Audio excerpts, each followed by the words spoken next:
Bon, l'étiquette c'est fait, la compo c'est fait. Maintenant, on va parler des petites variantes qu'on peut voir sur les paquets de plus en plus. La grande question, avec ou sans céréales? Alors, sans céréales, c'est pour un chien qui a des intolérances, qui ne peut pas digérer les céréales. Et ça, généralement, c'est ton vétérinaire qui va t'avertir de ça. Et avec, quasiment pour tous les autres chiens, sachant qu'il y a des céréales plus digestes que d'autres, comme le riz. Le riz, c'est ton pote. D'ailleurs, petite astuce, si ton chien a tendance à faire des diarrhées ou un épisode de diarrhée, fais-lui un bon bol de riz bien cuit. Tu lui donnes que ça à manger, pas de croquettes, juste du riz. Ça va te faire rentrer tout ça dans l'ordre. Moi, c'est ma recette miracle.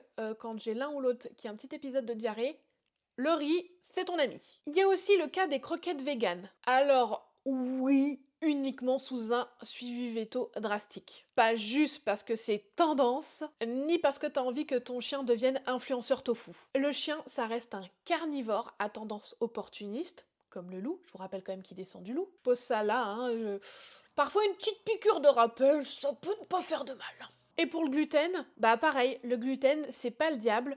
Il y a des cas où les chiens sont intolérants au gluten. Dans ce cas, effectivement, vaut mieux prendre des croquettes sans gluten, ça paraît évident.